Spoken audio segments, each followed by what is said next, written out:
Good day, loves. Welcome back. Welcome back to the Holistic Freedom Secrets podcast. I'm suggesting the Instagram lens. All right. This is pretty cool. Welcome to Shine Day. If you are new to the podcast, good day, love. This is episode 137. And I'm Coach Tensi, and this is... I'm Coach Soul. Yes, we are Ufulu Child. Ufulu means freedom, and we are here to help working moms press that reset button on holistic freedom, and that means their holistic health, their vision of freedom coming into fruition with those daily habits that it takes to maintain and keep the results while being a living example for their kids and breaking down those generational patterns of disease in the mind and in the body. Yeah. So I'm excited for this episode. What are we talking about today, my babe? What are we talking about today?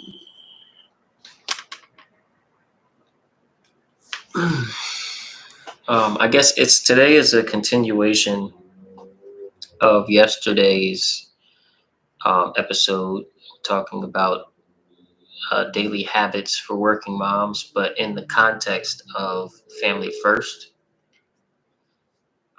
So your family. This podcast is designed to, and our intention is to give information to families with some extra tidbits and tips and tricks specifically for working moms. And when we say family, we mean dad, working mom, possibly children, usually. And so that's what we're talking about today. Of course, family is also, the working mom's siblings, the working mom's parents, the working mom's cousins and all of that. But we're mainly talking about when you're at home with your nuclear family. Mm. And I just wanted to say that because obviously daily habits are for everybody, but just the emphasis for this episode and a lot of our episodes happens to fall on daily habits that help out the working mom in the context of her family unit first. Yeah. And since we dive into the Freedom 5 every day of the work week on this podcast, just as a reminder, the Freedom 5 is that 5-pronged holistic healing system that we have used to not only help me reverse anemia, chronic anemia, eczema, but also it helped my mom. And that's really where our journey began, with my mother's cancer and diabetes journey of healing. And that her cancer and diabetes ending.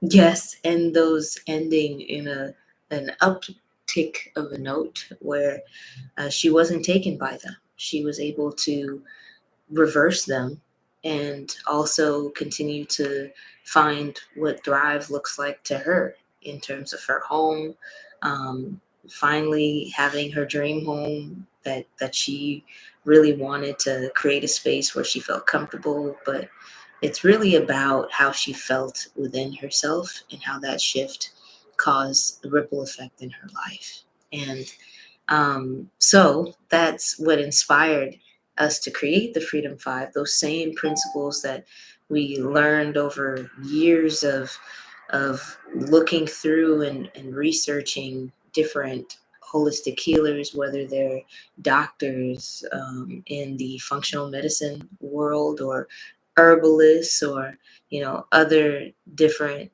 professionals in health and wellness. And they all had something in common. And even looking back into ancient practices and stories about ancient civilizations and what they may have done when it comes to healing, they all have the same things in common, and we call them the Freedom Five.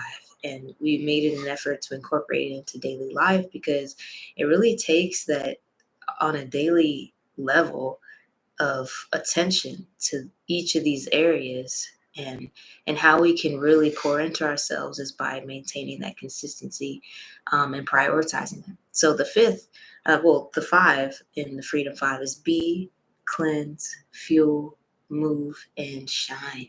And shine is what we're covering today. So Yeah, SHINE is an acronym for sharing honest, insightful, and nourishing expressions. mhm. And the first segment we want to cover is, pardon me, a segment of prioritizing relationships within daily routines. And there's a bunch of ways, that one can go about using the otherwise mundane daily routines to solidify and strengthen and remain connected to their relationships. But the first thing that one has to do is understand like the importance. Excuse me. Mhm. Understand the importance of it, because strong relationships provide the emotional support, as well as strong relationships with good people improve your overall well-being. There's a million and one studies showing that strong relationships with good people improve physical and mental health, for anybody who's in them and participating. And for Yes. working moms, So nurturing these necessary. bombs um, can be very rewarding. Mm, absolutely. So there are some practical strategies that we can get into, but just speaking to, as soon as I became a quote unquote working mom, I I just felt so overwhelmed, and there were points in time where I felt like I was just going to break down and cry, and sometimes I did very much so do that. And it's especially if you're a new mom, and you're just trying to find your flow, and it could be within the first couple of years you try to find your flow, right? And the managing a a newborn, and your hormones are all out of whack, any mood swings, feeling exhausted, like just regular everyday things, and that we don't know is connected to, specifically which type of things we could eat to, help out with that, but you just feel exhausted after like just doing little things and wondering why, brain fog, just all of the different factors, and your body is not the way it used to be, and just really coming into a place of grounding again, and a place of understanding that you're not alone and that you can lean into others. And so this is where I found myself, um, especially right after I gave birth. Fortunately, I had my family around me, and I had you, and I made a little plan for recovery after giving birth that was helpful. But I still struggled with a lot of these things that I'm talking to you about right now, and it's hard sometimes to get back into a routine, or at least that's what the mind will tell you, until you actually do it. But there's some practical strategies that you can do just to check in with yourself, and really press that reset button on what you need. And so one of the things that I do often is in the morning, as soon as you wake up, as you are getting up, spend at least spend 5 minutes every morning, and just start to um, pour into yourself. But also, one thing that you can do specific to your relationship is just share your intentions, and share your plans with your partner, with the person that you chose to write out this life with, right? And one thing that that'll do is help to foster that connection and deepen some understanding as to what you both need, where you're at, what it takes for you to thrive, what it takes for him to thrive, and how you can really move forward in that understanding, how you can support each other today, what that looks like on a smaller level. Because sometimes we're like, oh, I love you and have a good day, and making, helping make lunch and get them out the door so that they can do what they need to do. You do what you need to do, or whatever have you, however your morning looks. But let's say we're going to connect later in the day, and then later doesn't come, or it gets swallowed up with time with kids, or time with work, or time trying to work on a project, or trying to take care of yourself, trying so hard and not succeeding. So schedule some quality time. You can schedule like 30 minutes. If 30 minutes seems a bit much and you're like, I'm not about to wake up early just yet to do that, at least 10, 15 minutes of uninterrupted time with the people that you love in your home, right? And start with your partner. Start with your partner, and then, give them some time with the kids, some solid time where you're just present with them. So schedule it in. Yeah, yeah. Next is community ideas for family connection. So your community is something that you can lean on when it comes to prioritizing, strengthening your home and family relationships. And, nobody's, I was going to say, nobody's more like cared for and looked after in the community than the working mom. But I would say maybe the kids are.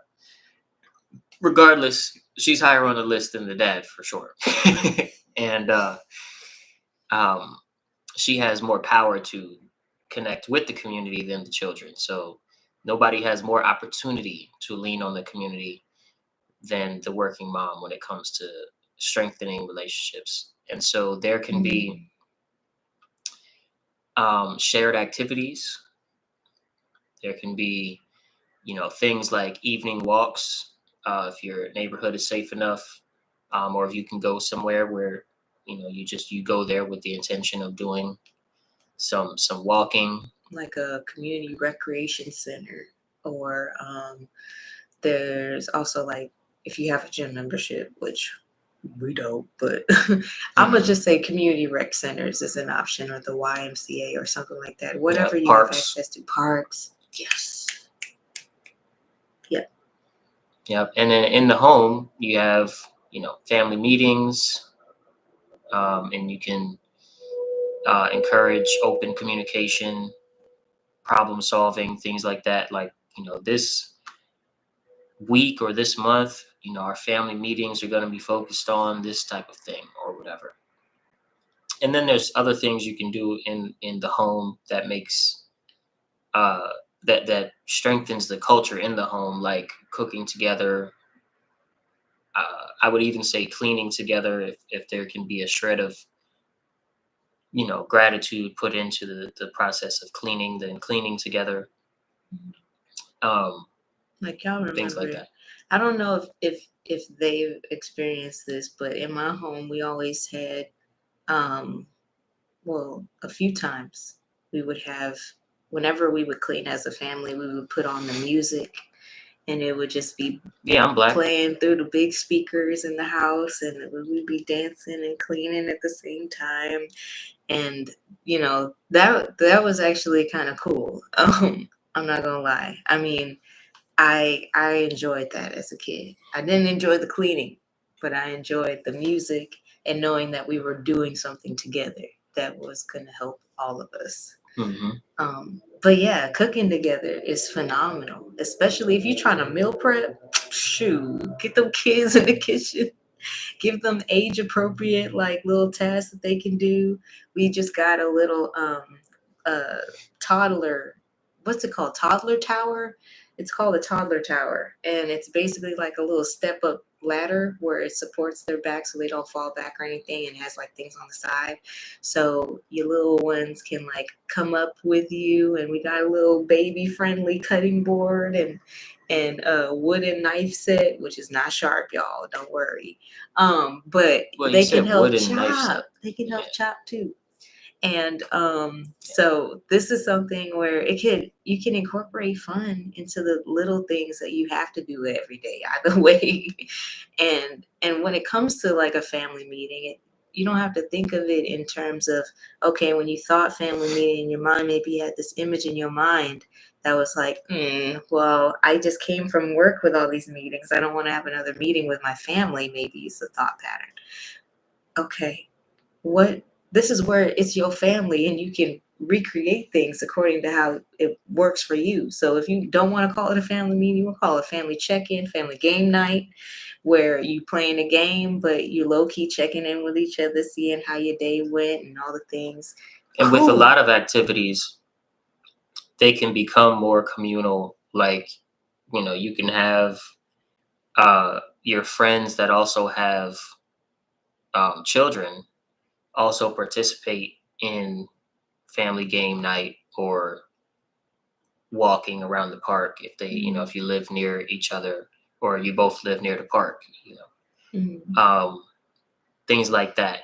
Volunteering somewhere, Yes. volunteering, cleaning Mm. something or feeding the homeless or doing something volunteer work. Yeah, like we went to a food forest with friends before.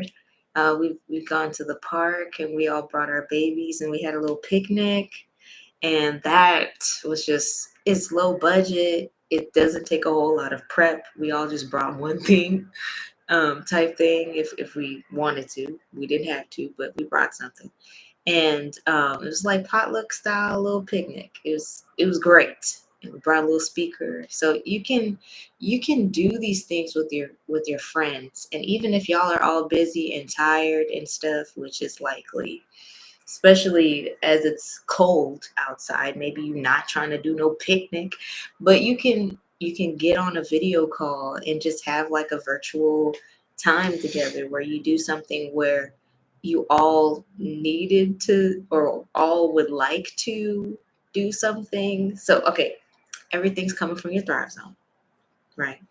So what would you love? Well, what do you need?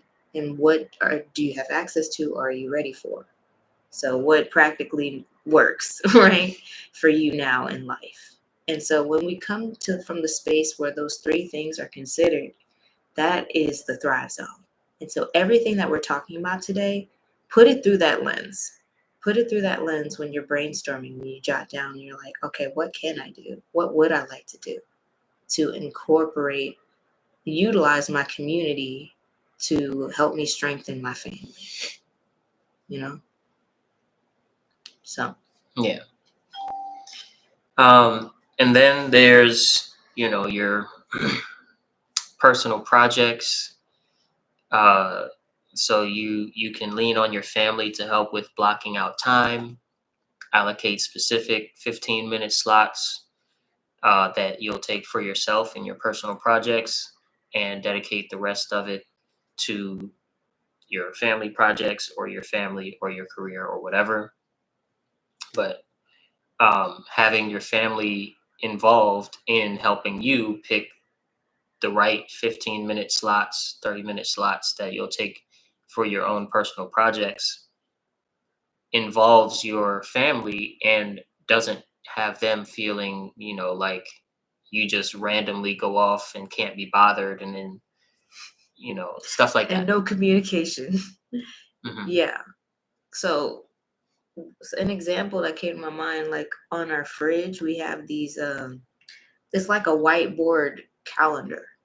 And so you and it has another one that's like a week thing that you got for us. And you can write on your fridge with dry erase marker, on something like that, like a little mini whiteboard calendar or planner type thing, just to kind of so everyone can see it in one central location. Y'all can add stuff to it, and just everyone is on the same page. That's what the main thing is. Everyone needs to be on the same page as to what we're doing together. And when When mommy has time, when daddy has time, when y'all babies, y'all have your time depending on their ages, right? So if they're like older kids, then they're gonna have their own stuff, whether it's after school activities or whatever that they also need time blocked out for. So set realistic goals when it comes to your projects, and I'm calling them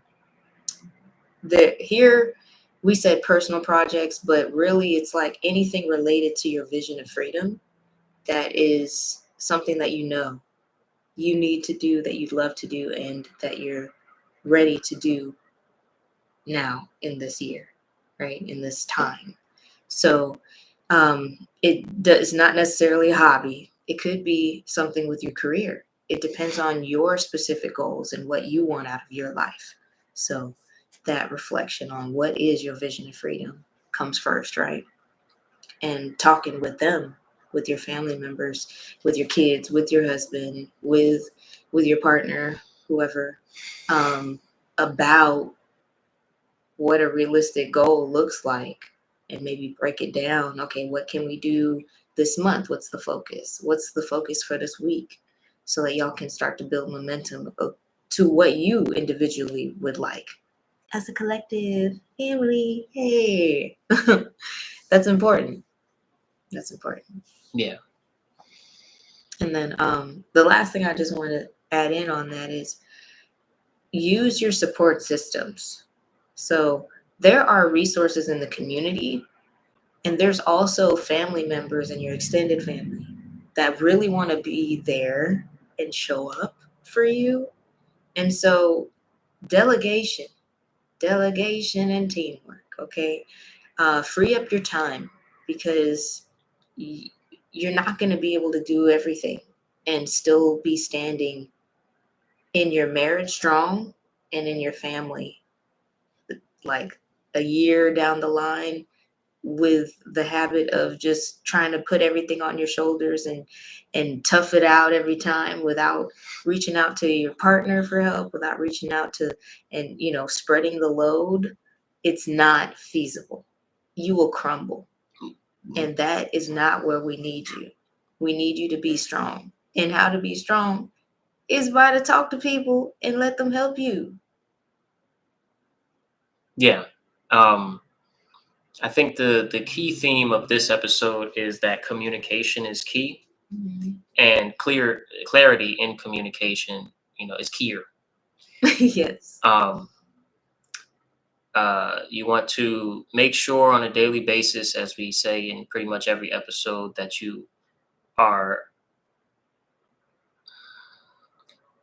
spending time doing your physical practices that keep you physically healthy, your mindfulness practices that keep you mindfully and spiritually healthy, and your familial routines that keep your relationships strong and meaningful.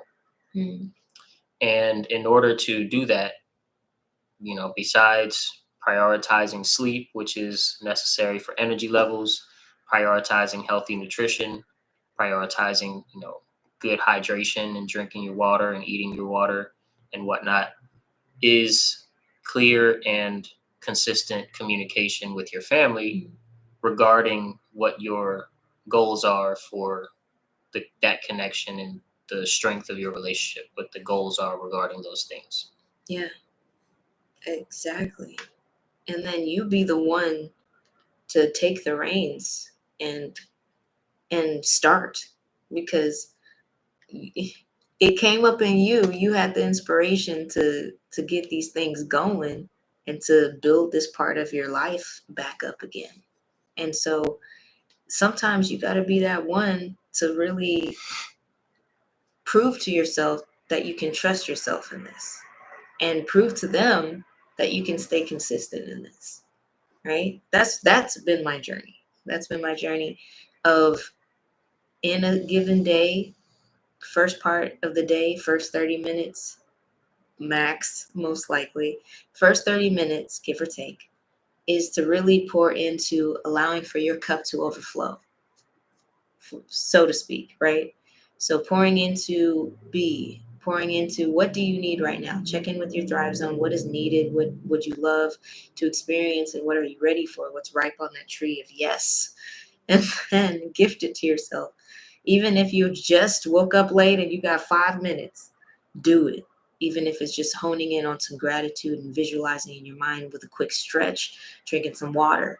Boom. There you go. Okay, cool. And then you pour into your family. And how you do it first is you got to pour into your partner first because y'all are the foundation of the family. You have to every day. Every day y'all gotta do it. So this is something that's changed my perspective, and it's changed my outlook, and it's changed just how I look at the day and come to the day and have more energy to and want to show up more in ways that I didn't think I was capable of. And when you pour into your self-care with the Freedom Five, and then you pour into him, and then you pour into them, it's so good. It is so good. And I want that for everyone. And I want us to keep growing in this because it's a journey, y'all. All right. So we'll see y'all on Monday for B Day. Thanks for tuning in to episode 137 of the Holistic Freedom Secrets podcast. Make sure you get your tickets for Thrive Zone in the link in the description and link in our bio. It's going to be so good. January 20th. It's MLK Day. So most likely you're off of work and so your kids are off from school. Yay. Bring them. They are welcome. There's a kids corner and it's going to be phenomenal. Check out the link in the bio for the details. Get your tickets now. Reserve your spot now. And as you do, we'll be able to customize it even more just for you. Yay. Peace. Peace.